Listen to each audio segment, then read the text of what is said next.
be seated. And now a reading entitled Living in the Spirit by Susan Paulo Sherwin. Eddie Hillesum, who died in Auschwitz, wrote in her diary, "All disasters stem from us. Why is there a war? Because I and my neighbor and everyone else do not have enough love. To live in the Spirit is to live in the quantum field of love that surpasses all understanding. To live in the Spirit is to love, care, and serve with wild, unbounded love, without limits, without stipulations." In the Sermon on the Mount, Jesus made it clear that it is not just our actions that matter, but the motivations of the heart. Behind the actions, nothing in this universe disappears without a trace. Charitable acts motivated by the need to be the center of attention make the universe vibrate with the energy of self-centeredness. Emotion, intent, are energy.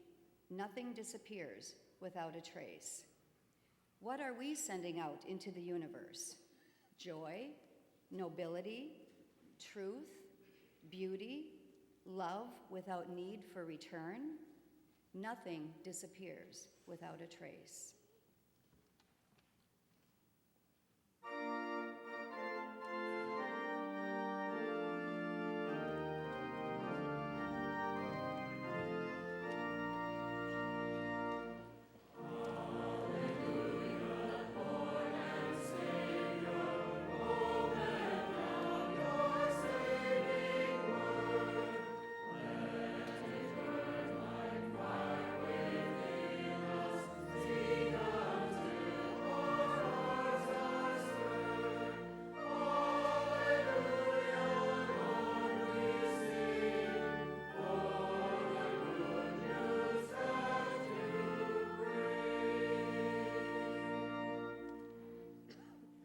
The gospel this morning continues the Sermon on the Mount that Jesus began by blessing those who mourn.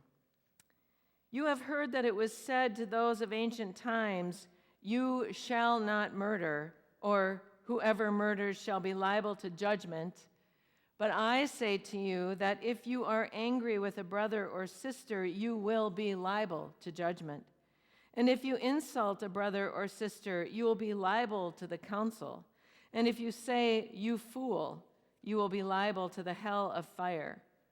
So when you are offering your gift at the altar, if you remember that your brother or sister has something against you, leave your gift there before the altar and go. First be reconciled to your brother or sister, and then come and offer your gift. Come to terms quickly with your accuser while you are on the way to court with him, or your accuser may hand you over to the judge and the judge to the guard, and you will be thrown into prison. Truly, I tell you, you will never get out until you have paid the last penny. You have heard that it was said, 'You shall not commit adultery.' But I say to you that everyone who looks at a woman with lust has already committed adultery with her in his heart. If your right eye causes you to sin, tear it out and throw it away. It is better for you to lose one of your members than for your whole body to be thrown into hell. And if your right hand causes you to sin, cut it off and throw it away. It is better for you to lose one of your members than for your whole body to go into hell. It is also said, 'Whoever divorces his wife, let him give her a certificate of divorce.' But I say to you that anyone who divorces his wife, except on the ground of unchastity, causes her to commit adultery, and whoever marries a divorced woman commits adultery. Again, you have heard it that it was said to those of ancient times, 'You shall not swear falsely, but carry out the vows you have made to the Lord.' But I say to you, do not swear at all, either by heaven, or for it is the throne of God, or by the earth, for it is his footstool, or by Jerusalem, for it is the city of the great King. And do not swear by your head, for you cannot make one hair white or black. Let your word be yes, yes, or no, no. Anything more than this comes from the evil one." Word of God, word of life. Thanks be to God.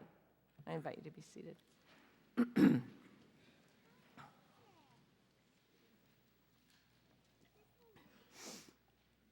So what does it take to show up at a church on Sunday morning bringing everything with you?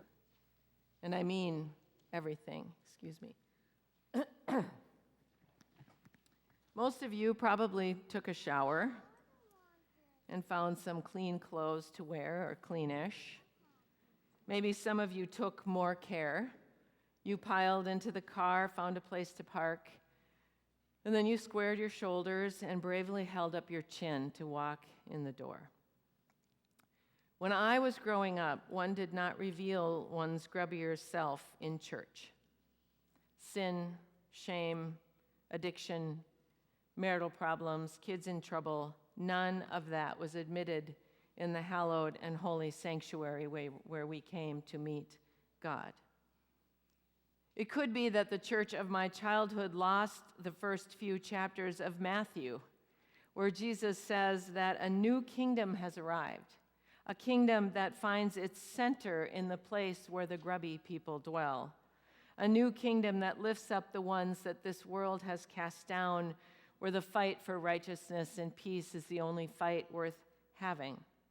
A kingdom where salt and light are found in the hearts and lives of people who live in hope and dare to imagine that God is for them. If the church of my childhood had been paying attention to the Sermon on the Mount, then maybe the people gathered in the pews on Sunday morning could have worried less about looking like the pages of the Montgomery Ward catalog. I grew up in small, not wealthy towns. And come as they truly are, the sad and the truly depressed, those who live with murderous rage, the adulterers, those who spend their weekdays in hospital waiting rooms, church basement AA meetings, or unemployment lines. Because believe it or not, underneath the Sunday morning spit and polish, we are those people. We strive to look like one thing on the surface, but underneath it all we bring our brokenness and our shame, our trauma, our childhood scars, our bruises from recent violence. We bring our aching, ailing bodies and our fear. We bring our speeding tickets and DWIs and our kids who have dropped out or messed up, our darkest parenting moments, our marital disasters, our loneliness, and our alienation. All of that comes with us. Whether we show it or not, in God's kingdom, it is all laid bare.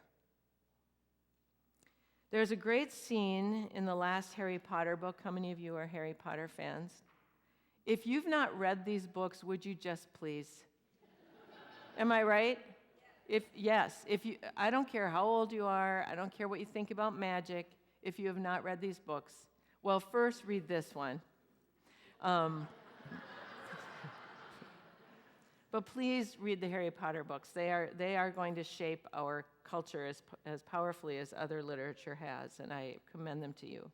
But in the last book of this series, The Deathly Hallows, Harry and the gang are breaking into Gringotts Wizard Bank. To do so, they use all kinds of enchantments, and they make through to the coal tram that takes them into the bowels of the bank, down into the vaults, and on their way, they pass through a waterfall called the Thief's Downfall. And as they pass through this waterfall, all of their enchantments are washed away, revealing them and their plot to steal. What if the doors of the church could be like that? Am I done? Is that? What if the doors of the church could be like that? What if the doors of the church became the place where whatever enchantments we cast to make ourselves look presentable to the outside world are washed away, and we come in revealed as blessed, as salt and light, just as we are. This is what the kingdom that Jesus is talking about. A kingdom where the false pretenses of accomplishment and piety and worldly righteousness are washed away, and the essence of our aching, hungry humanity is fully revealed, and who God called at creation good, God now looks upon and calls blessed. Blessed in our everydayness, blessed in our grief and our fear and our loss, blessed in our hope and our hunger, blessed because this is our kingdom. God's kingdom is for us, not for the fake us, for the real us. No matter the mess that faces us in the mirror in the morning, God's kingdom is for the real us. Now, it's true that Jesus' words can often feel like scolding. Do more, do better, be better. And when we come in raw and hurting, the last thing we want to hear on a Sunday morning and explicated more deeply in a sermon is scolding. And Jesus does a fair bit of scolding the religious leaders who thought only they had it right, who set a falsely high bar for everyone else and then shut them off from any hope of achieving it. Jesus scolds the gathered, grubby humanity from time to time for hungering after the wrong things, for aspiring to the same hollow graces that the pious already lord over them. This morning's segment of the Sermon on the Mount sounds like scolding. You think it's enough just not to cheat on your spouse? Nope, don't you dare even look at another woman in lust. I did not point at any particular person. Actually, where's Ted? Don't you dare. You think murder is the big problem? Well, then let's talk about anger and resentment and bitter grudges. 500 years ago, 1,500 years after the Sermon on the Mount, Martin Luther in his small catechism helped us see these commandments as more than a list of thou shalt nots. Martin Luther expanded them to describe what a life of faith looks like. For example, you shall not murder means that we are to fear and love God so that we neither endanger nor harm the lives of our neighbors, but instead help and support them in all of life's needs. You shall not commit adultery means we are to fear and love God so that we lead pure and decent lives in word and deed, and each of us loves and honors his or her spouse. Jesus started this expansion of the commandments during the Sermon on the Mountainside. He holds men responsible even for their gaze. Women are not provided by God to be objectified.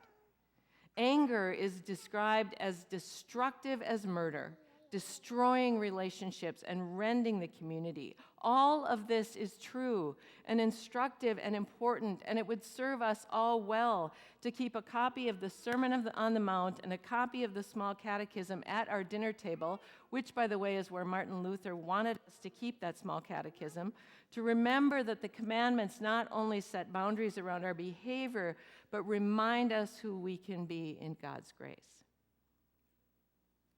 But for this morning, let's go back to the imagined waterfall at the doors of the church, the one that washes away all pretense. And remember that on the mountainside, Jesus is talking to common fishermen who are laboring to pay crushing taxes and still feed their family. Jesus is talking to the once leprous and demon-possessed who followed him from the shadowlands where they dwelled in darkness until he came with healing and hope. Jesus is talking to the curious, the hungry, the shamed, and the impoverished. Jesus is talking to people who have already been stripped bare every day by empire and cruelty and those who use the Torah as a weapon. And Jesus says to them, you are blessed. You are salt and light. You bring light and flavor to the kingdom. You are called to be expansive, generous, abundant understanding of God's life-giving commandments. The countryside is littered with those who technically obey the shalt nots, but the new kingdom will be crawling with the blessed who live lives of can and will. The kingdom of God is a heart-expanding kingdom. taking us beyond what we ought not to do, and moving us by God's grace into who we are. Our broken hearts will not completely mend in this world, but God's grace allows them to expand and grow and strengthen so that the life in them overwhelms the cracks and the hollows. In the new kingdom, Jesus blesses the broken into a more expansive way of seeing and being in the world. We are called not to be miserly with salt and with the light that shines from our patched together hearts and broken lives. We are called and equipped by God to capacious saltiness and blinding lightfulness, changing the flavor and perspective of everything we touch. Jesus doesn't replace the list of thou shalt nots with a new list of thou shalts, so much as Jesus offers that ragged, grubby assembly on the mountainside and gathered here this morning a vision of what the new kingdom looks like and what the kingdom dwellers will be capable of. More than just not cheating on their wives, in the new kingdom, blessed and salty, light-filled men will uphold and honor the humanity and dignity of all women. More than just not taking lives, in the new kingdom, the blessed, salty, and light-filled will become healers of brokenness between people and restorers of community. As the bringer of the new kingdom, Jesus is a waterfall cleansing us of falsehood and pretense and pointless striving, not only washing us clean, but washing us into the fullness of our humanity that from the beginning was good, created to partner with God. Somewhere along the line, we lost track of our original purpose, and instead we became those who strive for piety and moral rectitude. We became those who measure human value by skin color and geography and bank statements, those who measure ourselves by our capacity to put up a good and presentable front for the world to see. But that baptismal grace of Jesus washes us back to our blessed and holy beginning, bearing us as shiny and salty and life-giving kingdom bringers. The baptismal grace of Jesus reminds us that this new kingdom will be built not by the perfect, but by the brokenhearted and the hopeful. By you. Amen.